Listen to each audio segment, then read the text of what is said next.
প্রথমে সামনে গ্রিল ভাঙছে, ওই তালাটা চালিয়ে ভাঙছে। এই যে আমাদের বাসায় যে এখানে আর ওরা এই গেটে আটকানো ছিল, গেট ভেঙে ফেলছে। গেট ভেঙে এই যে দেখেন কি করছে, এই যে ভেঙে দিয়ে দিছে।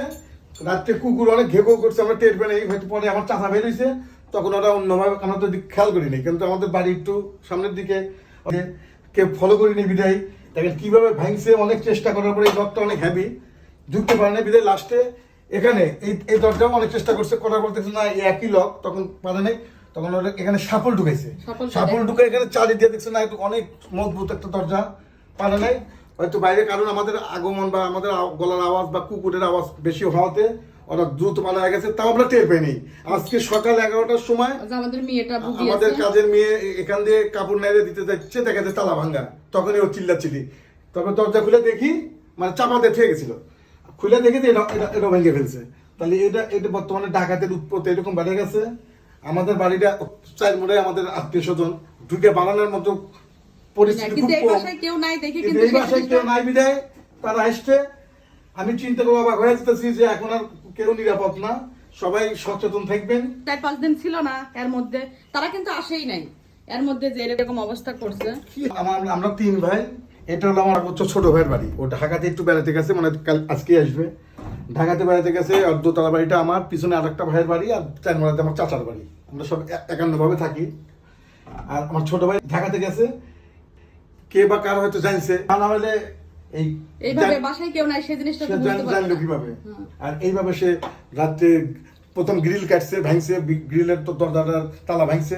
তারপরে ঢুকে এই হ্যাভি তালা যদি না থাকতো, নর্মাল তালা হলে পরে ভেঙে ঢুকে ভিতরে অনেক কিছু ছিল, নিয়ে চলে যেতে পারতো। কিন্তু অনেক চেষ্টা করে তারা ব্যর্থ হয়েছে, যেখানে এখানে লক আছে 4-5টার মতো। আচ্ছা আমরা দেখাই যে দেখেন বাসাটা কোন সাইডে, এই জন্য আরো সুযোগ পাইছে। মানে এই বাসাটা একটু আলাদা ভাবে টের পাওয়া যায় না যে কিছু একটা হচ্ছে। এই পাশে আমাদের বাসা, চাচাদের বাসা, আর এটা এক্সট্রা পড়ছে এই পাশে, এই জন্যই কিন্তু আরো সুযোগ পাইছে।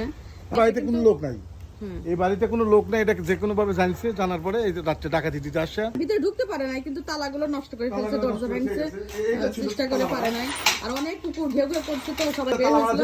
কিন্তু জিনিসটা কিন্তু আমরা জানি না, সকালে জানা হয়েছে। সকালে আমরা তাও জানি না, ওরা নাই তো বাসায়, আমরা তাও জানি। আমাদের কাজের মেয়েটা এসে যে ও ছাদের উপর কাপড়, হ্যাঁ, চাবি নিয়ে আসে খোলার জন্য, এসে দেখে যে এইভাবে ভাঙা।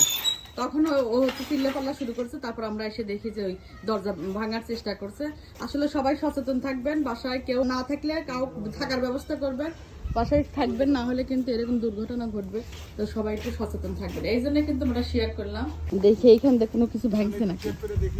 আসলে এটা হচ্ছে এক সাইডের বাড়ি পড়ে গেছে, এই জন্য আমরা কিন্তু ওরা নাই, আমরা ওইভাবে বুঝতেও পারি নাই যে মানে আমাদের বাসাটা কিন্তু এই যে এই পাশ দিয়ে সব চাচাদের বাসা, আর এই বাসাটা আলাদাভাবে করা হয়েছে। অবস্থা সবাই সচেতন থাকবেন, আর বাসায় কাউকে না কাউকে রেখে তারপর বাইরে যাবেন, তা না হলে কিন্তু এই ধরনের দুর্ঘটনায় ঘটবে।